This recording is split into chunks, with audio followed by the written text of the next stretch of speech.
So in this video I'm going to walk you through exactly what my ephemera collection looks like, aka all my scraps of paper, and show you some of the different things that I like to keep and like to use in my journals.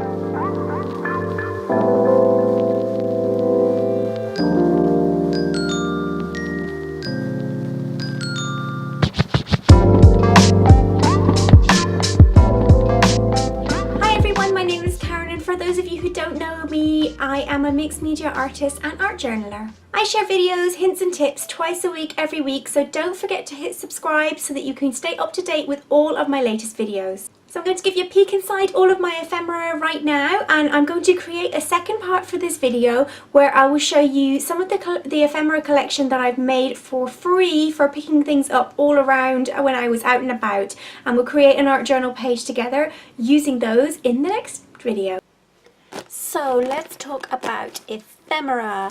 So I know this kind of word is bandied around quite a bit, and maybe some people are kind of confused with it, but I think that of all the supplies that I have in my art stash, my ephemera is probably one of my most important ones because it's the one that really sparks a lot of ideas and imagination for me.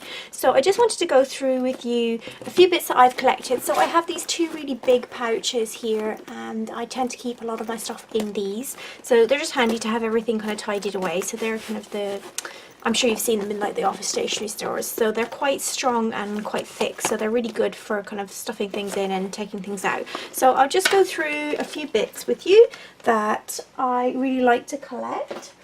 So I'm always on the lookout when I'm out and about for ephemera, because a lot of my ephemera is free ephemera. So it's just kind of stuff that I've collected, stuff that I like, bits and scraps, that kind of thing.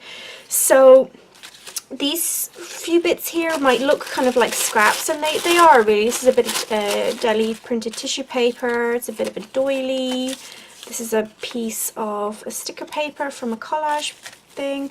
This came in the post. It was a leaflet for an art exhibition. It had some really cool pictures in it, so I wanted to keep that. This is just some really cheap paper that I picked up, but it has a lot of watercolor texture on it, so I really like that.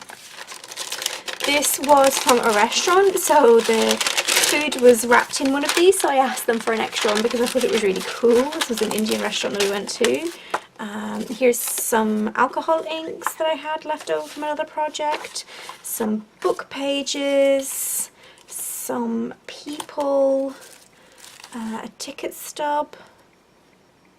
That was from when we went on a ferry across to London, and there was a ticket for the cinema, so I thought it was really cool because it was a really old-fashioned ticket. Some scraps again of some tissue paper. I love to collect these. These are really great.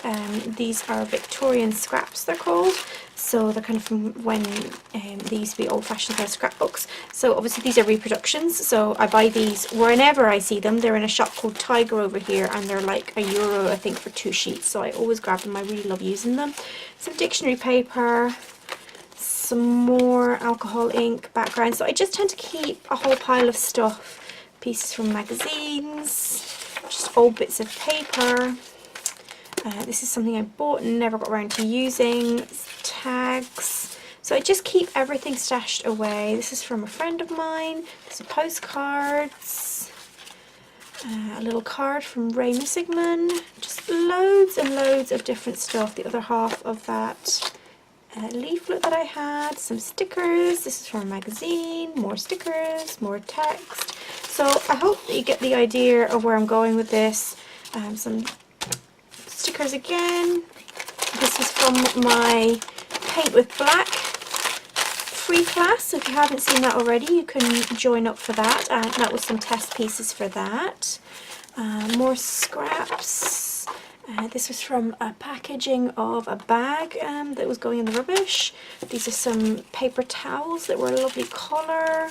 More tissue paper scraps. So it's not just stuff I've found out and about, it's stuff that I've actually have, and it's just kind of scraps and I haven't really found a use for it yet. Some jelly printed paper, some more of these Victorian scraps. I'm obsessed with these. Just bits and pieces, and it can be just a little bit. You know, maybe something like this will spark your imagination, or this. It's really beautiful colours and texture on it. magazine images again. And then I have got photocopies as well that I just have stashed away. Some photocopies of the Victorian ladies that I love to use. So that's one pile of stuff that I like to collect. And my other bag, this mostly has jelly printed papers in it. So more alcohol inks. I have a Japanese newspaper. I have a calendar that I've yet to do anything with. This was from a decoupage kit. So these are all jelly printed tissue papers. So I keep all of these. I love them all. More Victorian scraps, old rub-ons, book texts. This is some coloured kitchen roll that I coloured. I've got to do a video tutorial on that actually. Tissue paper again. Deli paper, paper printed jelly prints, little tags, some painted tissue papers, more stickers.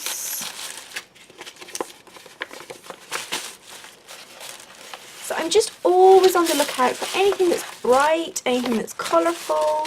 If I'm out and about, I will grab it. I am not ashamed to pull things out of. Some tags here, colour tags. Not ashamed to pull things off of menus or anything like that, or if I see a really cool packaging, I'm not afraid to go up and ask for extra ones. Here's a paper bag.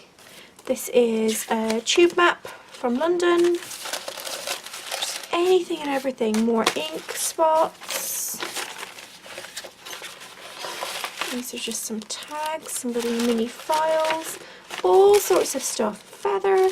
So don't be afraid to collect when you're out and about. And when you're out and about, you can find the most fun things to use in your journals. These are coffee filter papers that I had painted a while ago for Stencil Girl. Just so many things in here, and whenever I'm just stuck and I don't know what to create, I just pull this out and I just go through it. And I will link below to my YouTube video which shows you how I curate all of this, how I will go through it and pick out things that I like and, you know, store it again in a little bit of a smaller version on my clipboard. So these are some magazine images from Flow that I had cut out that I really love. So going through all of these will spark ideas for me and just get me going. So I hope this gives you some ideas about what kind of things you can keep in your ephemera and why it's the most important supply in your art journal stash. So I will see you again next week for another supply spotlight.